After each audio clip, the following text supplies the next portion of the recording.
6 décembre 2017, on est en train de faire une petite vidéo devant public, beau soleil dehors, soleil de décembre. On met en place une délégation de contrôle sur une unité d'organisation.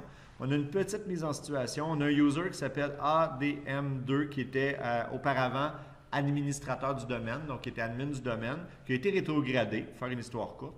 À partir de maintenant, ce qu'on va faire, c'est qu'on va le mettre dans un groupe global qui s'appelle G-opérateur. Donc, il est devenu un opérateur parce qu'il manque de maturité. Et la seule chose qu'il a le droit de faire, c'est de changer les mots de passe dans une unité d'organisation. Alors, ce qu'il faut faire, c'est un AGDLP. Donc, j'ai commencé un peu à vous montrer le principe de base. Ensuite de ça, ce que je vais faire, c'est que ce groupe d'opérateurs-là devra être membre d'un DL qui va comporter le nom de l'unité d'organisation. Donc, dans mon cas ici, il s'appelle OU Info Plus et qui va comporter, comme tous les DL, les permissions qui y sont associées. Donc, dans mon cas, c'est modification de mot de passe, donc mode passe. Les deux seuls éléments, le seul élément que le user ADM2 va être capable de faire, c'est de modifier des mots de passe dans l'unité d'organisation Info Plus. Donc, c'est important que mon user soit membre du groupe opérateur et que mon groupe opérateur soit membre de ce DL-là, évidemment. Alors, je vais commencer à partir d'un admin du domaine pour pouvoir m'assurer que mon GDL est fait correctement. Donc, dans mon serveur, j'ai mon user ADM2 qui est ici et je m'assure qu'il soit membre uniquement de l'utilisateur du domaine qui lui donne les droits de base ainsi que G-opérateur. Auparavant, vous ne l'avez pas vu, mais auparavant, je lui ai enlevé le membership de admin du domaine puis des groupes du groupe administrateur. Une fois que j'ai fait ça, ben, je m'en vais chercher mon groupe global que j'ai créé auparavant, le groupe opérateur, et je m'assure que, bon, évidemment, les membres, c'est ADM2, on l'a vu tantôt à partir du user, et on s'assure aussi que les membres soient membres de, ça soit quoi? Bien, ça soit vraiment l'EDL qui va nous donner un petit peu plus tard les permissions. Une fois que tout ça c'est fait, bien, à ce moment-là, on va aller mettre en place notre délégation de contrôle. Alors, je vous suggère l'outil Utilisateur et Ordinateur Active Directory qui est disponible là, depuis, ma foi, fort longtemps, depuis les serveurs 2000, c'est disponible cet outil-là. Mais c'est un outil qui est quand même intéressant pour sa simplicité d'utilisation pour ces choses-là. Alors, directement sur l'unité d'organisation, on clique droit et on a une option qui s'appelle Délégation de contrôle. Vous allez voir que, en fait, par défaut, lorsque je vais dans les propriétés d'une unité d'organisation, je n'ai même pas l'onglet sécurité. Je peux le faire apparaître hein, si je veux. Dans affichage, si je fais affichage des fonctionnalités avancées et que je reviens dans les propriétés de mon unité d'organisation, je peux faire apparaître l'onglet sécurité. Et on va voir à la fin, là, quand on va y retourner, que le DL qu'on va avoir ajouté en délégation de contrôle va se retrouver ici dans la liste. Et on va aussi visualiser le fait que les permissions, ce ne sont pas des permissions NTFS conventionnelles. Là. Il y a différents accès comme supprimer des objets, contrôle total, etc., mais qui sont en lien avec les objets de Active Directory qu'on va retrouver à l'intérieur de l'unité d'organisation. Je ne sais pas, j'ai oublié de dire peut-être au début de la vidéo qu'il y a quand même des préalables là, à cette vidéo-là. Il faut être à l'aise avec Active Directory parce qu'il y a du name dropping en masse et puis ça se peut qu'on saigne des oreilles. Si c'est le cas, ben, mettez une débarbouillette, allez à la clinique, puis changez de vidéo, allez voir des fails, c'est plus facile pour le cerveau.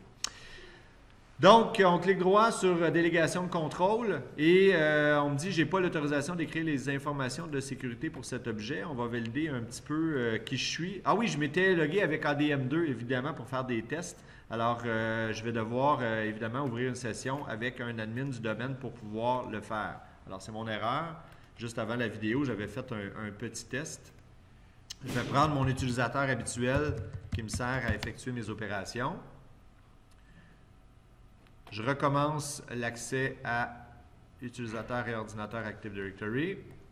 Je vais aller pointer, juste m'assurer que l'affichage soit en fonctionnalité avancée.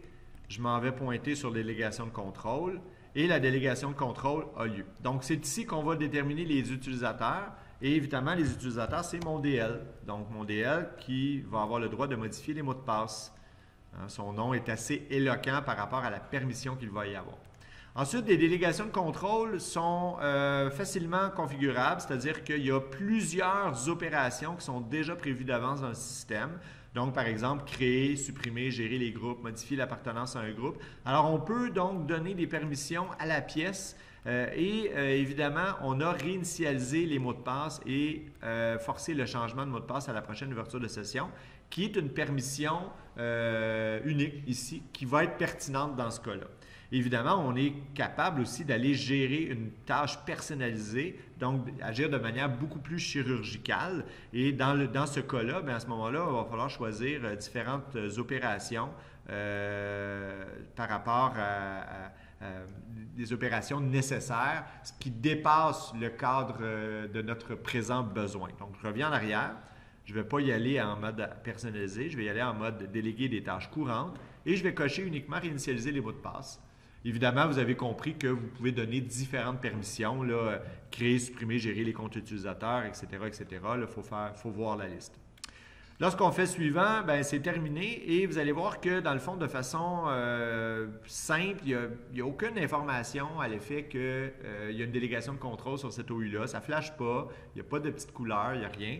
La seule manière de faire, c'est d'aller dans l'affichage avancé, puis d'aller dans les propriétés. Et puis dans l'onglet sécurité, on peut aller voir que le DL Info Plus ici a une permission de type spécial. Il faut aller en mode avancé, aller voir le DL Info Plus et là, on peut constater qu'il y a la permission de réinitialiser le mot de passe. Donc, c'est très précis comme information, c'est très creux. C'est ce qui justifie l'utilisation de AGDLP de manière à ce que je puisse voir d'un seul coup d'œil que les opérateurs qui sont ceux-là ont le droit de modifier les mots de passe dans Info Plus. Maintenant, on va se questionner sur la portée de ce geste-là. Ça veut dire que dans l'OU Info Plus, mon utilisateur a le droit de gérer tout le monde, dont ADM1, qui lui est un admin du domaine. Alors, ça peut être problématique. Alors, ce que je peux faire, c'est deux stratégies. Alors, évidemment, je vais me faire un OU pour les opérateurs, ce que je n'avais pas fait auparavant. Question de mettre un petit peu de classement dans l'affaire. Je vais prendre mon ADM2, je vais le mettre dans opérateur. Ça ne change absolument rien, c'est juste question de s'organiser. Et puis le ADM1, je vais le mettre dans l'OU admin parce qu'il n'y était pas. Ce que je peux faire, ce qui est intéressant, c'est que je peux aller dans les propriétés de l'OU admin et je peux aller carrément dans la sécurité avancée, désactiver l'héritage et à ce moment-là, m'assurer que le DL ne soit plus présent dans les sécurités avancées. J'ai juste besoin de supprimer les permissions associées au DL. Et ce que ça va faire, c'est que ça va empêcher ADM2 d'aller modifier les mots de passe de ADM1.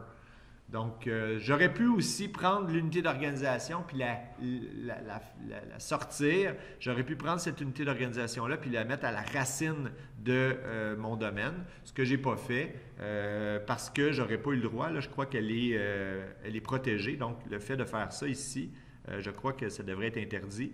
Pour pouvoir le laisser aller, il faut aller dans les propriétés avancées.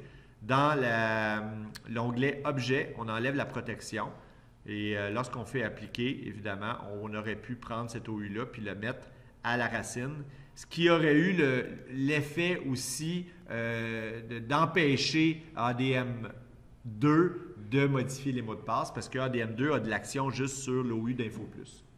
Alors là, ce n'est pas le cas. Là. Je vais le laisser dans User parce que j'ai bloqué l'héritage de toute manière là, au niveau de la permission de l'OU admin. Et là, on va voir le résultat. Alors, pour pouvoir valider le résultat, j'ai décidé de ne pas travailler avec un serveur, j'ai décidé de travailler avec un client. Et j'ai viens d'installer AirSat sur mon client.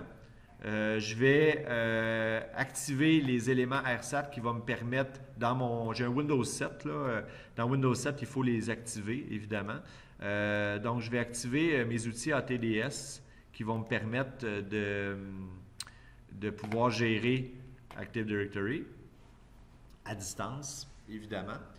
Et puis, ce que je vais faire, c'est que je vais ouvrir une session avec ADM2. Donc, présentement, je suis avec ADM. Je vais fermer la session et je vais ouvrir une session avec un user qui s'appelle ADM2. Donc, un peu comme si j'étais vraiment sur mon poste de travail à distance. Et pour pouvoir voir comment on installe AirSat et tout, là, les subtilités, il y a des vidéos qui existent là-dessus. Je vous invite à les consulter.